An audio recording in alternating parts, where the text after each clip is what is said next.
Na pale kwenye stage bana kapana na Feruzi kalazwa. Sasa umeona?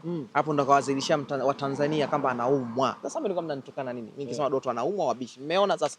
Kaenda kwenye show, kapana na nyimbo yake ile ambayo nilikuwa naipiga mimi. Kwa hili na wewe makini Doto. Shauri yako. Unaweza kaondoka.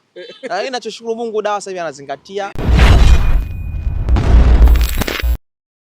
Bana mambo vipi? Kabisa kwenye exclusive interview tuko na Issa Tambuu hapa, Tambuu Motors.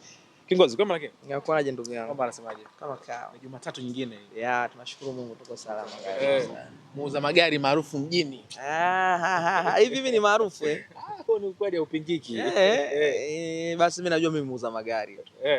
Hivi ina faida gani na changamoto gani hasa kuwa maarufu hasa katika biashara unayoifanya?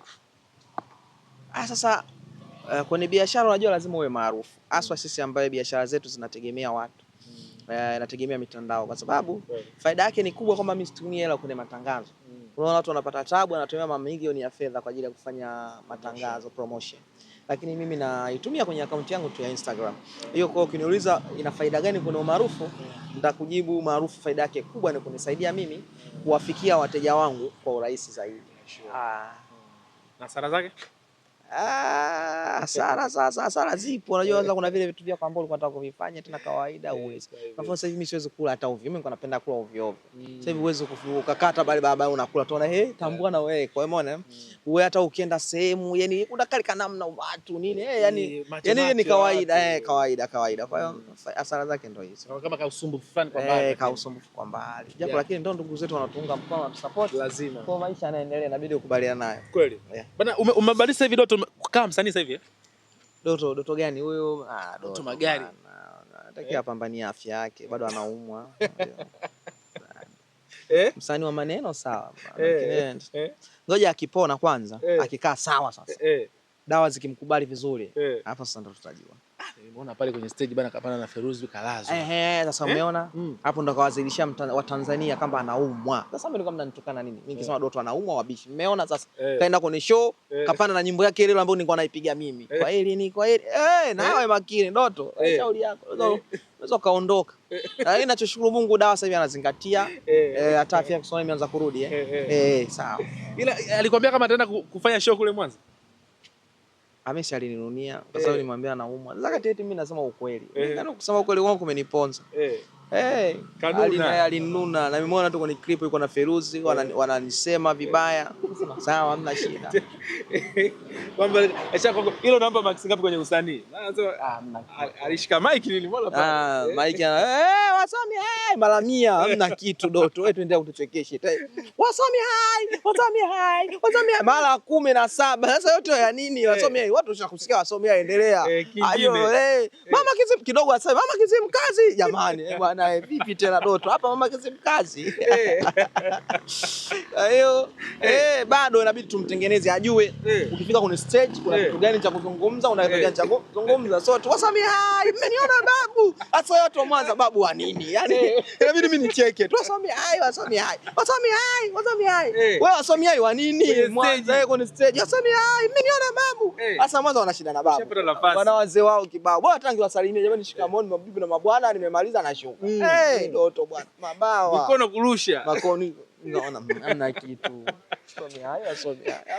hivi ni ukweli kwamba nani alikuwa anamtuma sana nani yule Dudubaya anamtuma sasa si mdogo yule anamtuma sana acha mtuma chips anamtuma chips sina alikuwa mfanya kazi wao umemwaje Medi umemzalilisha sana msanii msanii wa vichekesho umemzalilisha Medi kakaangu umemzalilisha sana Doto Abdalla Keto msanii wa maigizo msanii wa maigizo na Issa nikupongeze pia nilikuona pia ulienda kwa Diamond kumwona mtoto kwa upekee kabisa nikaona maneno fulani Diamond alikwambia pale mazito namna ambavyo ulipo tofauti na nini nataka nipate kwanza take yako nini ambacho kilikusukuma pia ukasema kwamba wacha na mimi nikamuone mtoto mpya wa Diamond sasa unajua Nasibu mimi ni shabiki yake ananiambia siku zote mimi Nasibu shabiki yake familia. Kwa hiyo familia napenda sana anapojituma anapofanya kazi zake lakini pia mimi ni shabiki wa nyimbo zake umeelewa kwa hiyo nilivyoona mimi naona clip mtoto anaenda nikavutiwa nikasema ngoja niende nikapiga simu nikaomba appointment akaniambia njoo muda fulani na bahati nzuri unajua Nasibu ni mtu ambaye sio kujivuna nini yani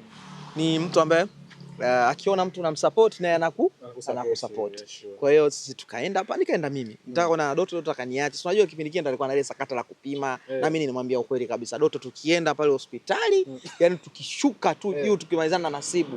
Yani wewe utaniua. Lazima tuende tukakupime. Tujue unaumwa homa ya ini, tujue. Kusikia hivyo. Kaenda kumtafuta Mbega. Unamjua Mbega? Mbega bingwa wa laki 8 tajiri kambweba huyo. Kajifanya eti mimi gari limejaa. Nikaona huyo anajua kanikomesha. Tulia sasa, mimi nikanyanyua simu na nikampigia nani Nelson Kisanga. Nasibu yuko hapa, yuko mwambie tambua anakuja hapo muda fulani. Sawa fresh, kasema njoo. Nikaenda pale. Nikamwambia Nasibu mwenyewe akasikitika, akasema kwa nini anafanya hivyo vitu Doto? Anakuacha kasema. Niona pale kama milioni 1 hivi zitoka pale na nini. Sasa si mtoto anatakiwa apewe bwana. Maana mtoto anapokuja duniani anakuja na baraka Sheikh. Kwa hiyo anatakiwa mumjazie mahera. Mkishamsomea dua basi mnajazia mahera. So mimi nimempa paka na dua, nimemwomba Mwenyezi Mungu amjalie afya njema mama mzazi, amjalie mtoto afya njema, lakini wawajalie hao wawili mapenzi yawe makubwa. Lakini pia amjalie mtoto apendwe kama inavyopenda sukari. Unaonaje Sheikh, kupendwa kama inavyopenda sukari duniani? Mashaallah. Ndio dua limbolisoma pale. Naam. Kwa kumalizia nimeona pia jana nani yule Tanasha alikuwa na Zuchu ile. Watu wakazungumza sana ile. Zuchu anawezaje? Inawezekana vipi? Sasa kuna tatizo gani? Yaani kitu gani kibaya? Watu naambia siku zote. Watu wanaoana kwa wema, wanaachana kwa wema. Na ndio dini inavyotaka. Maana yake ni kwamba dini inavyosema mnaoana kwa wema, mkishindwana mnaachana kwa wema, maana yake ni kwamba mkikutana muwe marafiki, mnasalimiana. Yaani maisha mengine yanaendelea. Sasa nyinyi Waswahili mmezoea yani kwamba mtu ukizaa naye au labda mkiachana, mkikutana hivi wewe unabadilisha njia. Hiyo dini inakataza. Umenielewa sijui? Ushanifahamu Mpemba? Kwa dini inafanya nini? Inakataza. Inataka mmeoana kwa wema, mmeachana kwa wema.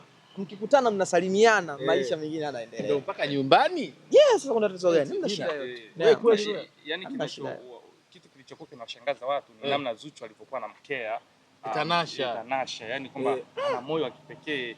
Sasa Zuchu unajua ni mwanamke ambaye mwenye busara, mwenye adabu. Hata mimi nimemuona pale. Unajua mimi sije kukutana na Zuchu, ndio ile mara ya kwanza siku ile. Yani sije kukutana na Zuchu hapa mimi sijawahi. Ndio ile siku ya kwanza nilikutana naye hospitali. Ni mtu ambaye anamkarimu, ana busara, amenikaribisha japo sikumpa mkono kwa masharti ya dini yangu. Hapo uliona ile lakini amefurahi mimi uwepo wangu, amenishukuru, umenielewa? Nimemtania pale, amecheka japo alikuwa bado ana uchovu wa uzazi. Amefurahi, lakini ni mtu ambaye mimi nimemwona mara kwanza, nimeona ni mtu ambaye ana upendo, ana busara na adabu, umenielewa? Kwa sababu mimi sijaona kitu kibao huko, nataka mnunie mgeni kafika nyumbani. Kwa lazima mkirimu mgeni. Na sheria ya kwanza inatakiwa mgeni akirimiwe, yani apewe ile apokelewe katika mapenzi makubwa, yani mwenyewe aone da kweli mashaallah nimetendewa. Kulikuwa kuleka sawa ili Isa. Ni kweli umenikumbusha vizuri. Ulienda pale kumpa mkono Zuchu na watu wengi walikuwa wanampa mkono, si ndio? Yes. Kwa kuiweka sawa ina maana gani sasa kiimani na kiimani? Hayo ni situishoelekeza watu na wameelewa. Bahati nzuri watu walikuwa tuwaelekeza, wameshaelewa. Hii ni sheria tu za Uislamu. Unajua dini ya Uislamu ina sheria zake. Na moja ya sheria ni kwamba huruhusiwi kumpa mkono mwanamke ambaye ni halali yako lakini si mkeo. Yani halali ni nini? Ni kwamba yule mwanamke ambaye wewe unaweza kumwani, sheria yako ya dini haikukatazi. Sasa wanawake wote hapo. Wanawake sio wote hapo. Naelekeza sasa mamako mzazi unampa tu mkono. Dada yako, wale ambao huwezi kuwaoa yani sheria inakukataza. Kwa wale unawapa tu mkono. Wale ambao unaweza kuwaoa sheria haikuruhusu kukutana nao mikono. Umeelewa? Ndio hivyo. Kawaida kabisa. Isa, umeona lakini ndoa ya kijana wetu akisukuma kule Kenya kama mtoto wa rais. Mashaallah ni kitu kizuri kwa sababu si ndoa bwana. Ndoa inatakiwa iheshimiwe. Na wanatakiwa wapendane, wahurumiane. Mimi nimefurahi kwa sababu mwenye kuacha ukapela maana yake anataka kuishi maisha mazuri, si ndio? Naomba Mwenyezi Mungu awajalie maisha mazuri leo na kesho. Uliona magari yalikuwa yanaenda pale kwenye Rusia? Sasa Wakenya sio na mahela mengi. Sasa mtoto wa rais Sheikh nataka aende na IST kweli jamani? Nataka jamani.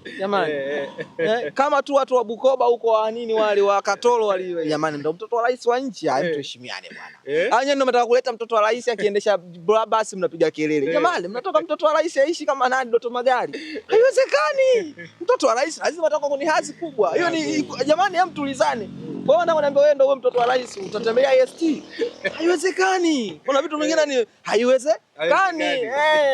Ni ngumu. Yaani haiwezekani, sio ngumu, haiwezekani. mboga. Kawaida. Yule jamani, rais ni mtu mkubwa, rais ndo top wa nchi. Kweli. Umeelewa, ana marafiki wangapi matajiri? Sure. Umeelewa? Kwa hiyo hicho ni kitu cha kawaida kabisa. Hivi sasa mtu akifika hapa Istanbul Motors, ni gari gani ambazo atazipata tofauti na sehemu zingine akienda? Sisi hapa bana, kitu cha kwanza tuna magari ya kila aina, lakini ukiachana na magari, sisi tunajivunia bei zetu. Bei zetu ni nzuri, ambazo huwezi kupata kwa muuzaji mwingine yoyote.